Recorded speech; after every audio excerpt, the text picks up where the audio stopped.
Hello friends, welcome to my channel. ಎಲ್ಲರೂ ಹೇಗಿದ್ದೀರಾ? ಇವತ್ತು ಉದ್ದಿನ ವಡೆ ರೆಸಿಪಿ ಮಾಡ್ತಾಯಿದ್ದೀನಿ. ಮೆದು ವಡೆ ಅಂತಾರಲ್ಲ, ತುಂಬ ಗರಿ ಗರಿಯಾಗಿ ಹೇಗೆ ಮಾಡೋದು ಅಂತ ನೋಡೋಣ. ನಾನು 1 ಕಪ್ ಉದ್ದಿನ ಬೇಳೆನ ನೆನೆಸಿಟ್ಕೊಂಡಿದ್ದೀನಿ. ಚೆನ್ನಾಗಿ ನೆಂದಿರಬೇಕು, ಆವಾಗಲೇ ಅದು ಗ್ರೈಂಡ್ ಮಾಡೋಕ್ಕೆ ಕರೆಕ್ಟಾಗಿ ಆಗುತ್ತೆ. ನೋಡಿ, ಚೆನ್ನಾಗಿ ವಾಶ್ ಮಾಡಿ ಚೆನ್ನಾಗಿ ನೀರನ್ನೆಲ್ಲ ತೆಗೆದು ಮಿಕ್ಸಿಯಲ್ಲೇ ಗ್ರೈಂಡ್ ಮಾಡ್ಕೊಂಡಿದ್ದೀನಿ. ಸ್ವಲ್ಪ ರನ್ ಮಾಡಬೇಕು, ಆಫ್ ಮಾಡಬೇಕು, ಆ ಥರ ಮಾಡಿ ಗ್ರೈಂಡ್ ಮಾಡ್ಕೋಬೇಕು. ಫೈನ್ ಪೇಸ್ಟ್ ರೆಡಿ ಮಾಡ್ಕೋಬೇಕು. ನೋಡಿ ಎಷ್ಟು ಫೈನಾಗಿ ಗ್ರೈಂಡ್ ಮಾಡ್ಕೊಂಡಿದ್ದೀನಿ ಅಂತ. ಬೇಕಾದರೆ ಗ್ರೈಂಡರಲ್ಲಿ ಕೂಡ ಇದನ್ನು ಗ್ರೈಂಡ್ ಮಾಡ್ಕೋಬೋದು. ನಾನು ಮಿಕ್ಸಿ ಜಾರಲ್ಲಿ ಹಾಕಿದ್ದೀನಿ. ಮಿಕ್ಸಿ ಜಾರಲ್ಲಿ ಹಾಕಬೇಕು ಅಂದರೆ ಸ್ವಲ್ಪ ಗ್ರೈಂಡ್ ಮಾಡ್ಕೋಬೇಕು, ಆಫ್ ಮಾಡಬೇಕು, ರನ್ ಮಾಡಬೇಕು, ಆಫ್ ಮಾಡಬೇಕು, ಆ ಥರ ಮಾಡ್ಕೋಬೇಕು.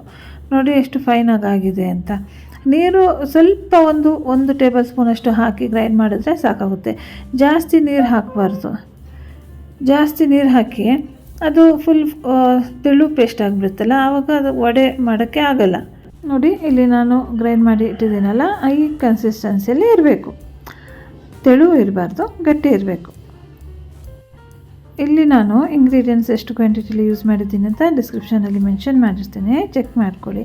ನೋಡಿ, ಇದು ಉದ್ದಿನ ಬೇಳೆನೂ ಗ್ರೈಂಡ್ ಮಾಡಿ ಇಟ್ಟಿದ್ದೀವಲ್ಲ, ಅದನ್ನು ಚೆನ್ನಾಗಿ ಬೀಟ್ ಮಾಡ್ಕೋಬೇಕು.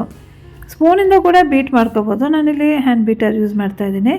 ಬೀಟ್ ಮಾಡಿದಷ್ಟು ವಡೆ ತುಂಬ ಚೆನ್ನಾಗಿ ಬರುತ್ತೆ.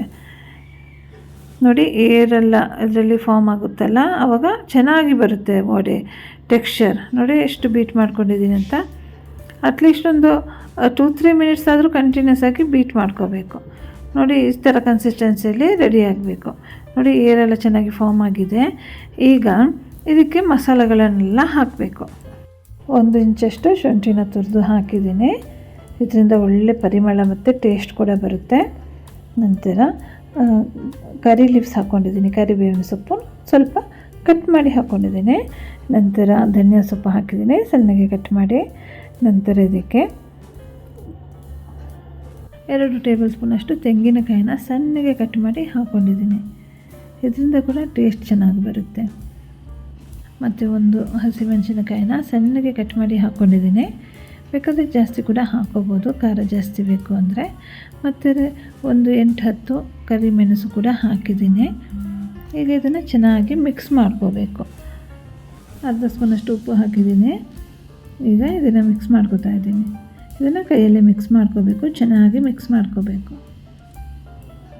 ಇದೊಂದು ಎಲ್ರಿಗೂ ಇಷ್ಟ ಆಗುವಂಥ ರೆಸಿಪಿ. ಇದನ್ನು ಸಂಜೆ ಟೀ ಜೊತೆ ಸ್ನ್ಯಾಕ್ಸ್ ಥರ ಸರ್ವ್ ಮಾಡ್ಬೋದು, ಇಲ್ಲಾಂದರೆ ಬೆಳಗ್ಗೆ ಬ್ರೇಕ್ಫಾಸ್ಟಿಗೆ ಕೂಡ ಮಾಡ್ಕೋಬೋದು. ತುಂಬಾ ಚೆನ್ನಾಗಾಗುತ್ತೆ ಮತ್ತು ಎಲ್ಲರೂ ಇಷ್ಟಪಟ್ಟು ತಿಂತಾರೆ.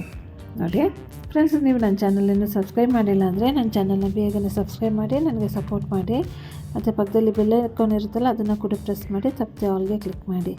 ನೋಡಿ, ವಡೆನ ಹೇಗೆ ಮಾಡೋದು ಅಂತ ತೋರಿಸ್ತೀನಿ. ಈಗ ಒಂದು ಬೌಲಲ್ಲಿ ಹಿಟ್ಟನ್ನು ಇಟ್ಟಿದ್ದೀನಲ್ಲ, ನಂತರ ಒಂದು ಪಾತ್ರೆಯಲ್ಲಿ ತೊಗೋಬೇಕು. ಆ ನೀರಿಗೆ ನೀರಿನಲ್ಲಿ ಕೈನ ಅದ್ಕೋಬೇಕು. ನಂತರ ಹಿಟ್ಟನ್ನು ತೆಗೆದು ಒಂದು ಬೌಲ್ ಮಾಡಿ ಅದ್ರ ಮಧ್ಯದಲ್ಲಿ ಒಂದು ಹೋಲ್ ಮಾಡ್ಕೋಬೇಕು.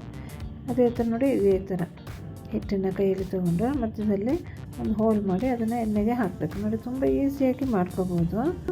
ನೋಡಿ, ಇದೇ ಥರ ಎಲ್ಲನೂ ವಡೆನ ಫ್ರೈ ಮಾಡ್ಕೊತಾ ಇದ್ದೀನಿ. ಮತ್ತು ಜಾಸ್ತಿ ಹಾಕ್ಕೋಬಾರ್ದು, ಸ್ವಲ್ಪ ಸ್ಪೇಸ್ ಇರಬೇಕು, ಫ್ರೀಯಾಗಿರಬೇಕು.